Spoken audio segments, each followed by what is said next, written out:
Press conference by His Excellency General Tia Seha, Deputy Prime Minister and Minister of National Defense, on the results of the third special meeting of the General Border Committee (GBC)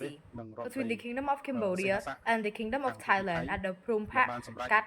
International Border Crossing, Pailan Province, Cambodia, opposite Chanthaburi Province, Thailand, on December 27, 2025. បានប្រកាសព្រំប្រទល់រវាងខេត្តបៃលិននៃប្រទេសចក្រកម្ពុជានិងខេត្តចន្ទបុរីនៃប្រទេសចក្រថៃនៅថ្ងៃនេះជាខ្លឹមសាររួមនៃកិច្ចប្រជុំ GBC នៅពេលនេះខ្ញុំសូមអនុញ្ញាតសង្ខេបខ្លីៗដែលជាចំណុចសំខាន់ដំបូងគឺភាគីទាំងពីរយើងបានឯកភាពគ្នាទៅលើបទឈប់បាញ់បន្ទាន់មួយដែលនឹងចូលជាធរមានចាប់ពីថ្ងៃនេះនៅម៉ោង 12 ថ្ងៃត្រង់សប្តាហ៍ថ្ងៃទី 27 ខែធ្នូឆ្នាំ 2025 នេះតទៅ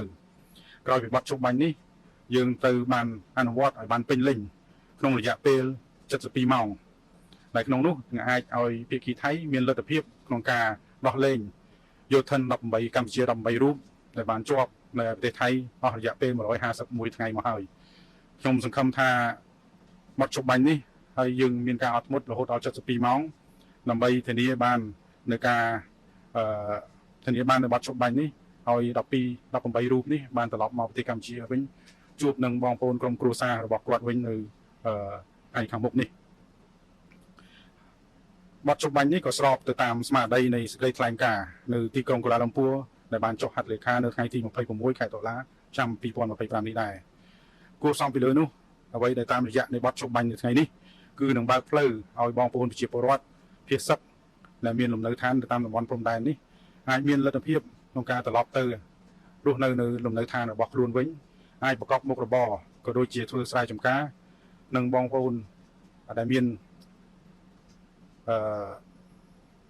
កូនកុមារដែលអាចត្រឡប់ទៅចូលរៀននៅតាមបណ្ដាសាលារៀនបាននៅតាមបន្ទាត់ព្រំដែននេះហើយក្នុងនេះក៏ខ្ញុំសំណូមពរដែរថាឲ្យសូមឲ្យបងប្អូនជនរួមជាតិជាពិសេសគឺបងប្អូនភៀសសឹកមានការ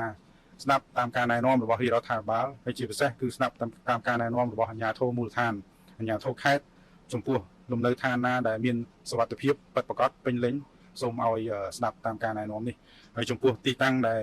ពុំទាន់មានសុវត្ថិភាពក៏សូមឲ្យបន្តតាមដាននៅអ្វីដែលរាជរដ្ឋាភិបាលក៏ដូចជាអាជ្ញាធរមូលដ្ឋាននឹងបន្តផ្ដល់ជាព័ត៌មានជូនបងប្អូនប្រជាពលរដ្ឋចំណុចដ៏សំខាន់មួយទៀតគឺកិច្ចព្រមព្រៀងនេះគឺមិនប៉ះពាល់ដល់ការខណ្ឌសីមាព្រំដែនរវាងប្រទេសទាំងពីរនោះទេភាគីទាំងពីរក៏បានឯកភាពគ្នាគឺជូនដល់គណៈកម្មការចម្រុះខណ្ឌសីមាព្រំដែនគោកឬហៅកាត់ថា JBC បន្តធ្វើដំណើរការឡើងវិញហើយបានឆាប់រហ័សបំផុតក្នុងការងារវាស់វែងនឹងខណ្ឌសីមាព្រំដែនស្របតាមកិច្ចព្រមព្រៀងដែលមានស្រាប់រវាងប្រទេសទាំងពីរ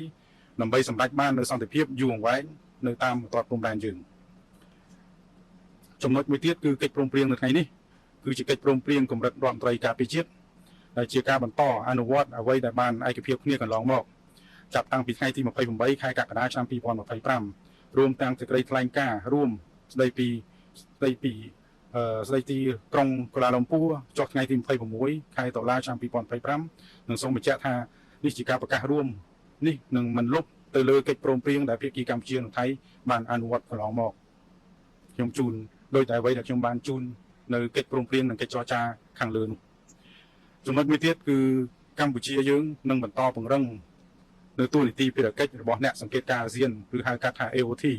ឲ្យកាន់តែរឹងមាំបន្ថែមទៀតក្នុងការសង្កេតការណ៍ផ្ទៀងផ្ទាត់និងធានាការអនុវត្តប្រកបដោយប្រសិទ្ធភាពនៅបទឈប់បាញ់ក៏ដូចជាវិធានការនានាដែលបានការឯកភាពគ្នានៅថ្ងៃនេះនិងសូមស្វាគមន៍ដល់បណ្ដាប្រទេសជាមិត្តដែលមានបំណងក្នុងការចូលរួមដល់ជាជំនួយឬមួយក៏សម្ភារៈបច្ចេកទេសនានាដើម្បីបង្កើនសមត្ថភាពនិងលទ្ធភាពជូនទៅដល់ខាងក្រម